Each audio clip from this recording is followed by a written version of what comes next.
Excuse me. My name is James Williams Jr. This is Comfort Habit number 2. Okay, so I'm going to talk to you guys about something that's very important. It's more important to me than it is to you. It's probably more important to the United States of America than it is to anyone else. And if it's not important to the United States of America, then it should be. It's about suicide. Alright? Suicide is a very hot topic. As a person who suffers from depression and who has gone up and down suicide road on more times than I can count, I want to talk to y'all about that. Alright? Because here's the thing. Once you commit suicide, it's done. It's very few people who survive suicide, depending on the method of suicide. Slitting your wrist, you have a 50-50 chance probability of who finds you and how long it took for them to find you versus how long it takes for them to get you pitched up into the hospital. Alright? That's a given. Overdosing on pills. Same scenario. You have a 50-50 chance depending on who finds you, how fast the ambulance gets you to the hospital, and how quickly the doctors can pump your stomach. Other means like overdosing on heroin and stuff like that depends on how fast that Narcan gets through your system. So on the good side is I've never slit my wrist, I've never OD'd, and I'm dreadfully afraid of needles, so heroin and shit's out. The thing with suicide is that it's never someone that you think it's going to be. It's almost never someone who isn't really depressed, or it's never someone who's so bad off or so far gone that you can't tell. Alright? Some of the symptoms of suicide, which is why I know a lot of people would never think that someone like me would ever even have that thought running through my head, is their over generosity ability, where they start parting from their favorite things, where they start giving up the things that they love. I have a fuck ton of comic books. If I was to automatically start giving them away for no money whatsoever, then you would probably understand that something is seriously wrong. I have all my old childhood possessions, and there's no way I would come away from them without a fight. And, if I started giving them away to just random people for no odd-ass reason whatsoever, you would notice something was wrong. Because a lot of people who are trying to leave this world, they give away the things they love the most because they know they can't take them with them, and there's no point in keeping them if they have no intention of being alive to deal with that. Alright, so I have no idea what that was. That was a text message of some sort. Anyway, suicide. What brought this up is that I just did two videos about a Korean pop star named Gu Hara or Gu Hana. I'm not good with Korean, so I definitely did not pronounce her name correctly during the video or during just now. But what I will say is this: that, suicide affects everyone. It affects the person who committed suicide, but it doesn't affect them as much as it affects everyone else. It affects their family, it affects their coworkers, it affects their job. And a lot of people, when they're going to commit suicide, they don't think about that part of it. They only think about themselves, and they think about how much they want the pain to end. So let me be frank. Now, anytime that I've ever thought about committing suicide, it wasn't because I wanted to die. It was because I just didn't want to be in pain anymore. I didn't want to be responsible for everybody else's lack of responsibility anymore. I didn't want to have to not live my life for me because I had to take care of siblings and other things like that, and people don't get that shit. Because if they're not where you are, if they haven't walked a mile in your shoes, they really don't give a damn. Now, let's keep that shit honest. They don't give a damn. I had that issue with my family. They really don't give a damn of how I feel and what I do with my life. As long as it helps them, they don't care. But the second that I decide to make a change or make a shift, it's like, well, why you can't do this for us? Why you can't? I should never have had to do that for you in the first place is always the answer. When you are grown, you be grown. You do grown stuff. You make grown decisions, and you have to live with them. You should not put that pressure on someone else because you chose to do this with this or that for that, instead of doing what you should have done in the first place, was do the right thing instead of doing what you want. 95% of you watching this thing right now know someone who has committed suicide, thought about suicide, or is on the verge or the precipice of doing one or the other. You know? And there are different ways of committing suicide. Being reckless behavior is one. Going out and doing shit that you normally wouldn't do. Like, you ain't gonna ever catch me bungee jumping, because I'm not afraid of heights. I'm afraid of the bungee jump snapping, And I don't have a problem with roller coasters. I like roller coasters. I don't really like airplanes, so I would never go and try to become a pilot. I'm not that fond of horses, so I would never become a cattle rancher because that's not for me. I don't like horses, and I really don't like cows. So either one of those things are out. So if you hear about me going into a stampede, I bet I got a movie role that I'm supposed to be stuck in the middle of a stampede, Mufasa style. But there's no way in hell I would personally carry my ass into the midst of a stampede. Because once those horses and cows and stuff get to going, there ain't no stopping them. Because they're going to follow the lead cow. And if you can't get out of the way, you're a trampled motherfucker. Simple as that. But other types of suicide, driving your car into a fucking tree, driving your car into a gas pump, people do find outrageous ways to commit suicide. And that's the reason I brought that up is because you don't know what someone else is thinking when you're not around. You don't know what someone else is thinking if you don't ask them. And you don't know the hell that anyone has gone through if they don't share it. But it's also hard to share your hell with other people when they don't want to hear what you have to say, especially if they are the cause of your problems. And most people who wrong people will never own up to it. Will never admit that it's my fault that your life's fucked up. They won't do that because that's too much like the right thing to do. And then they don't think about that shit until all of a sudden you die. And they read a suicide note like, oh, this guy killed himself because he never got a fucking fair shot at life. And I've had that fear. I've had that fear that I would kill myself because I haven't gotten a fucking chance to live. And I still don't have a chance to live because people just lack responsibility and won't do the right thing. And most of them are around me all the time. So here's ways you can prevent that shit. First, I've had to start telling myself every morning when I wake up that I love myself. Because if you don't love yourself first, no one else is going to love you. So secondly, I have to plan big futures. I got big plans in my future. Big plans.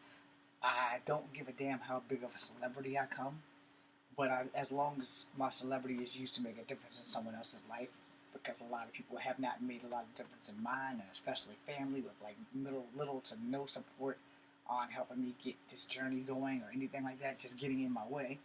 So, I'm making some life changes. I'm cutting everybody in my way out of my way.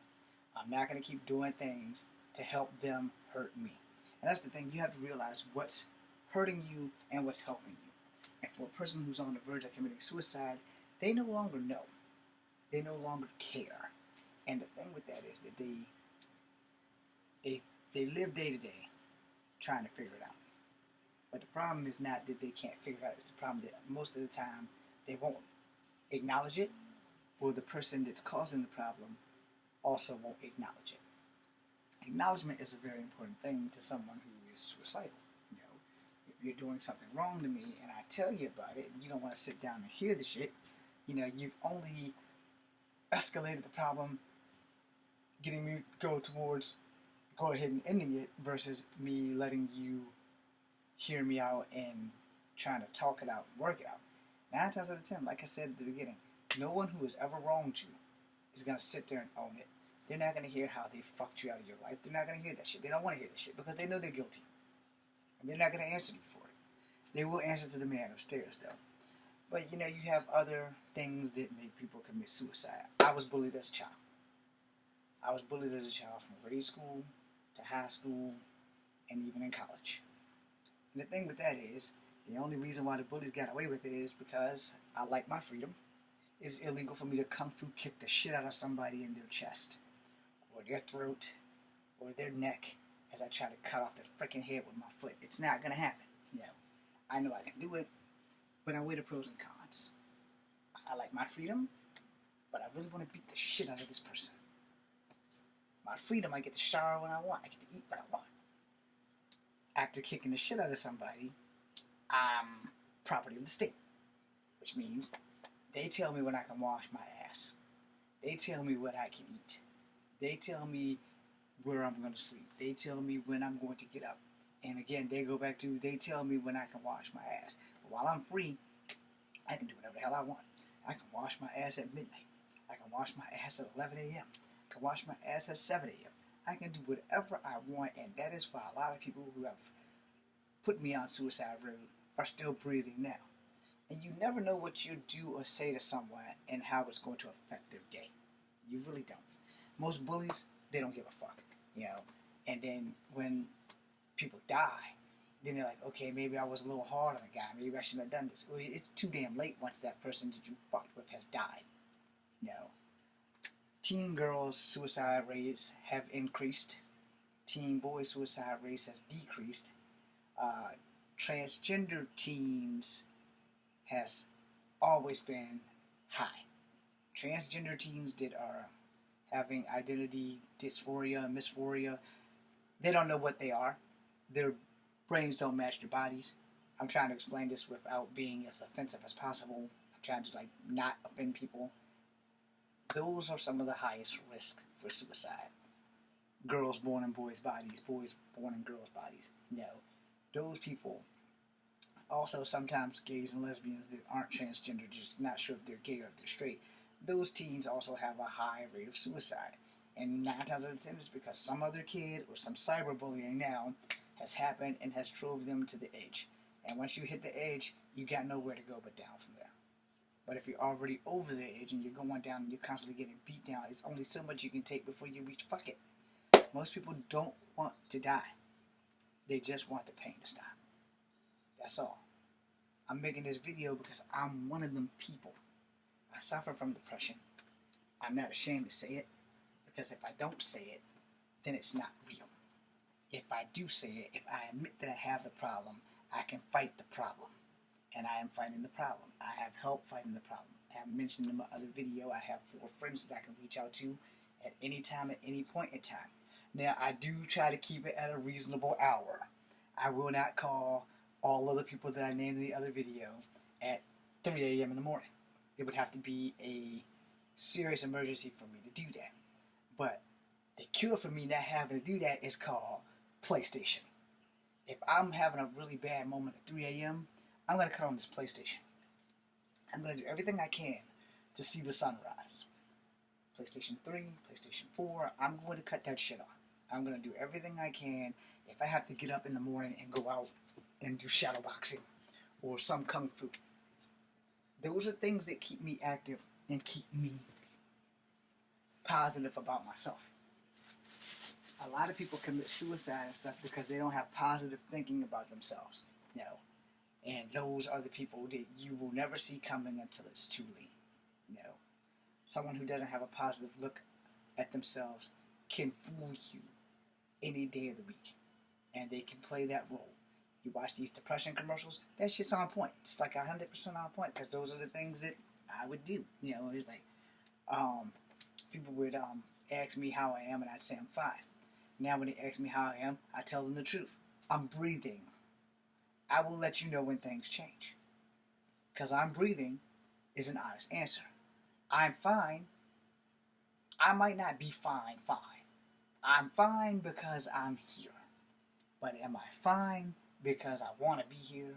Or am I fine because the good Lord didn't let my eyes stay closed for the rest of eternity? You will never know how a person feels when it comes down to suicide shit. You know, not everyone leaves a suicide note. Not everyone. Some people leave a suicide note because they know it's probably the right thing to do, because people are going to have questions. And the most thing about suicide notes, they generally reach out to the person that they love the most first. And sometimes you leave 4 or 5 suicide notes. One of my favorite soap operas touched on suicide a few years ago, and that would be Days of Our Lives, and I hope like hell that they can save it and bring it back, because it's like one of the shows that kept me alive, and that suicide thing came right on time, because I was hitting a bad bout of depression, and I sat there and I watched, and at the end they had the suicide hotline. I, on the other hand, have been blessed because I am a veteran.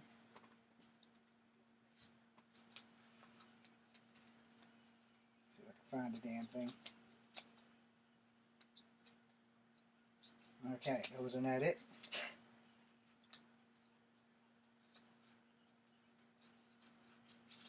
Wasn't that it?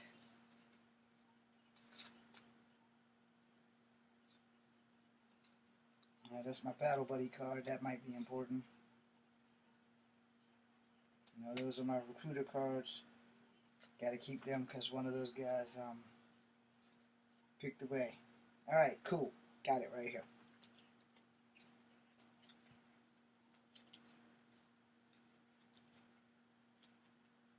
Sorry, give me a second.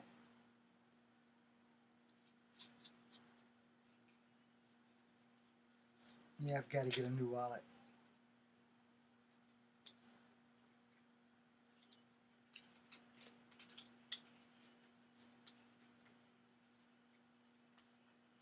I'm gonna read off.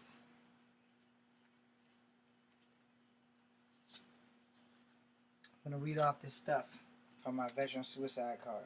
Okay. So this thing is called ACE. A, ask your buddy. C, care for your buddy. E, escort your buddy. Alright, choose life. Suicide risk factors and warning signs. Relationship problems. Current suicide thoughts, plans, talking about dying. Prior suicide attempts.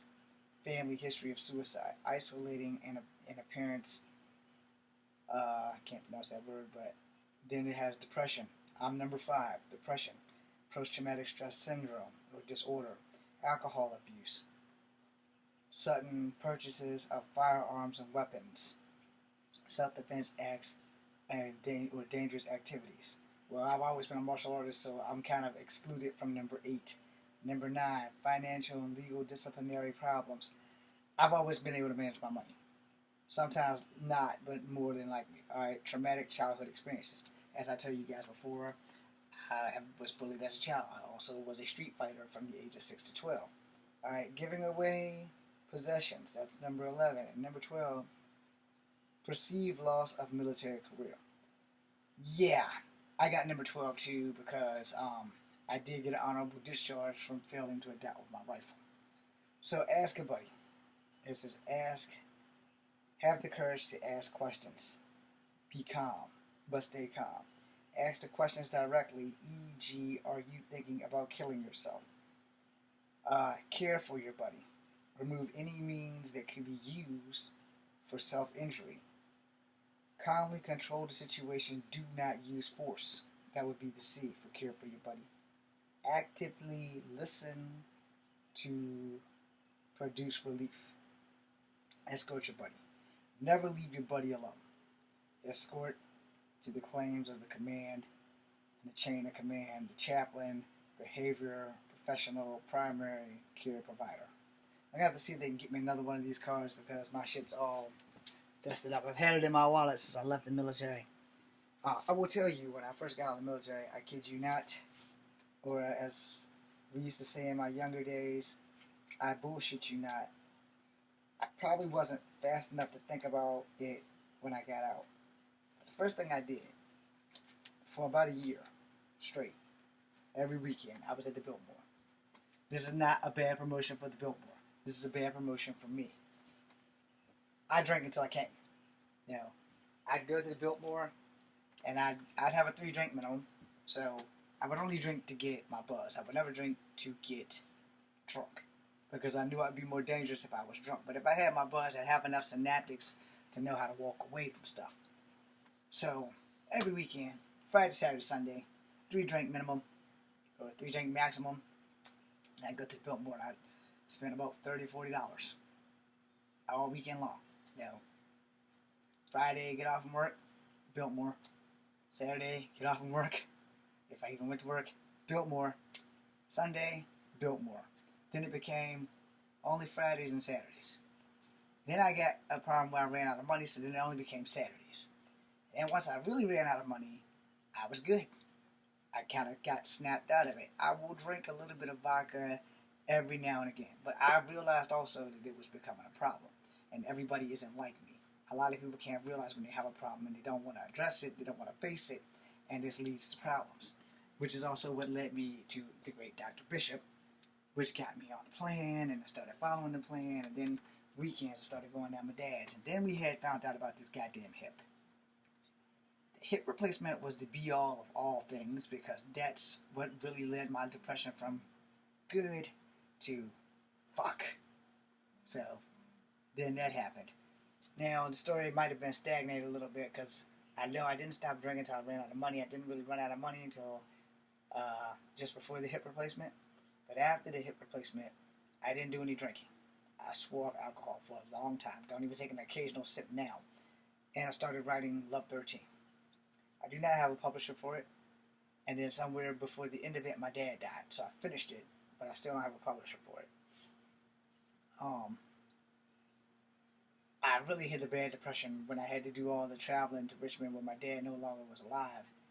And I talked to doctors, and they were like, okay, Mr. Williams, you can never do Kung Fu again. Let me tell you how much of a kick in the ass that was. That was a real big kick in the ass, and I will continue this in the second video. Thank you very much.